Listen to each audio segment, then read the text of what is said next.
There is a plot in the country to enslave every man, woman and child. Before I leave this high and noble office, I intend to expose this plot. 7 days later, he died. The stuff that's going on around us today just doesn't make any sense. And as we go through this presentation, you'll start to realize why it doesn't make any sense. And that all of this is not by accident. That all of this misery and strife in the world today is actually by design.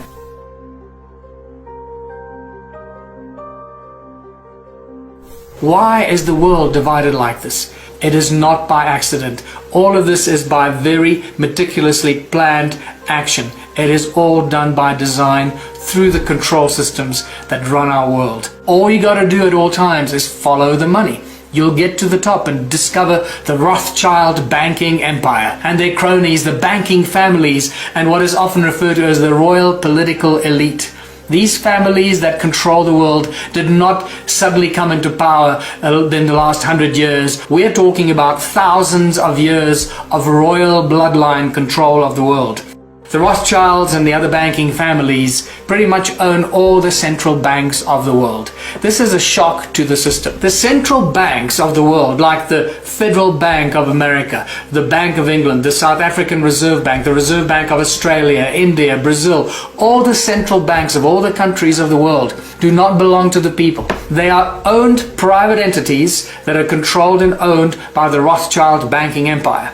And they set the norms, the rules and the financial policies for the countries, and they lend money to the countries, the governments and the presidents and the prime ministers and the ruling parties of the different countries. And this is why we are constantly trapped in a cycle of debt, because the banks that print our money do not belong to its people.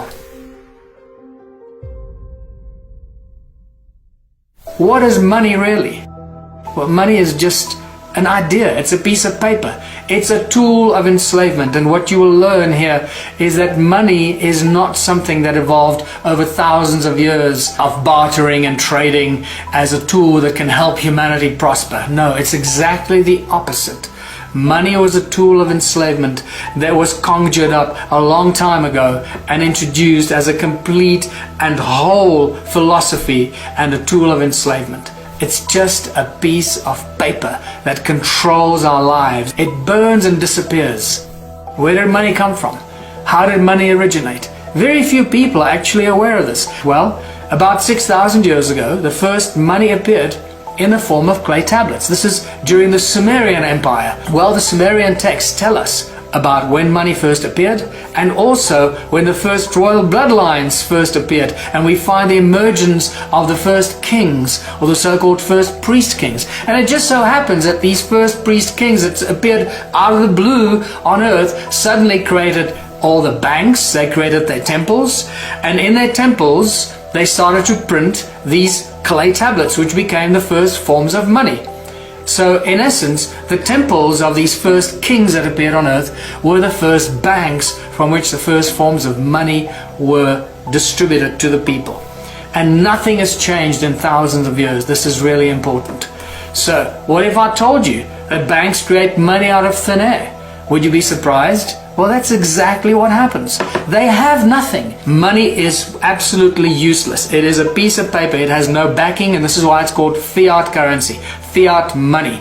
It means nothing. It is valueless. It has no value. The only reason it has value is because we, the people, think it has value, and it's given to us as a piece of paper that has some sort of value, and we trade it and use it and go around and kill each other for it and rob banks for it and go to jail for it and do... It controls our lives from the first moment we are born to the last moment as we die. Money controls our lives. Many famous people and smart people and businessmen of the past have been aware of this for a long time. Like this quote from Henry Ford, for example. He said, "It's well that the people of the nation do not understand our banking and monetary system, for if they did, I believe there would be a revolution before tomorrow morning." Henry Ford.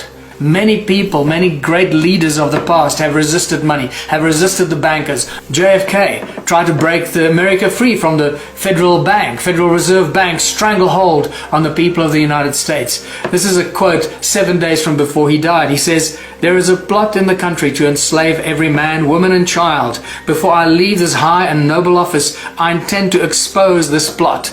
7 days later he died. What you need to know is JFK actually started to print what became known as the American or the United States note, which is not printed by the Federal Reserve Bank, and therefore taking the control away from the Fed. As soon as they assassinated him in Dallas in 1963, within 2 weeks or so, the Fed started to print the American money again, taking that control back. And this happened also with Abraham Lincoln, who 100 years before that started to print the greenback in the United States, making the American people free of all debt. And the greenback was printed by the government. It didn't belong to the Federal Bank of the Rothschild Empire. This was obviously not liked, and they lost control. This is why they shot him and got rid of him, because he didn't play their game. Who controls our governments? Who controls the bankers? Who controls what's going on here? Many people around the world call these the puppet masters. We don't know who they are because they don't want us to know who they are. Quote from Mayer Amschel Rothschild, the founding father of the Rothschild Empire in the 1700s. He says, "Let me issue and control a nation's money, and I care not who writes the laws." And that's exactly what has become of the world and our countries. Because through the banking institutions, they control everything. Think about how money and the bankers control all the education systems, the research laboratories, how they control industry, the large corporations. Everything imaginable ultimately goes back to those who control the money. Follow the money and you'll see the root of evil and the root of control as it unfolds around us. Who controls the corporations? Once again, follow the money. Always leads back to the Rothschilds' banking empire. But unfortunately, in our legal systems, corporations have more rights than living, breathing human beings. Think about that.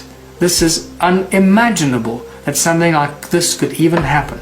Many people are shocked when they find out that every country in the world is registered as a corporation. And it's not just countries. It's states, provinces, cities, everything imaginable. The roads that we drive on are registered as corporations. Everything in our lives has been incorporated around us while we carry on and distracted by computer games and the news and who's screwing who and who won what game and what final is being played. While we're being distracted by the entertainment and the programming on our televisions, our world around us has been stolen from us and incorporated.